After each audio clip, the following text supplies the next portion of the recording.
Греческий салат дайындау үшін бізге қияр, қызанақ, салат жапырағы, зәйтүн және зәйтүн майы, фета, сыр қажет болады. Осылай қиярды майдалап турап аламыз. Сосын қызанақты да дәл солай турап ыдысқа саламыз.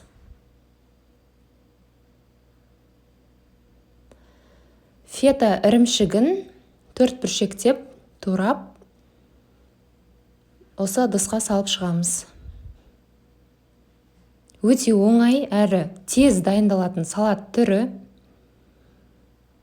Бұл салат ешқашан модадан қалмайды, қыздар. Сол себепті сіздер кешкі асқа, түскі асқа, тамақпен бірге осыны салатты дайындасаңыздар, бұл салаттың ішінде клетчатка өте көп, сол себепті ешқандай салмақ қоспайсыздар. Енді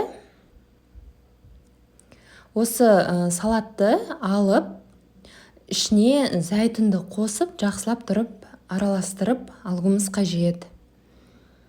Сосын аз-аз тұз қосамыз, зәйтүн майын қосамыз.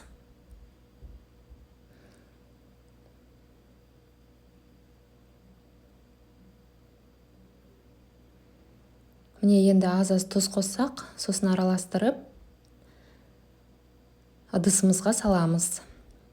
Салатқа 5 минуттан аз уақыт кетеді. Өте дәмді, көрінісі де әдемі. Зәйтүннің пайдасы өте күшті, қыздар. Сол себепті сіздер де жасап, мені белгілеуді ұмытпаңыздар.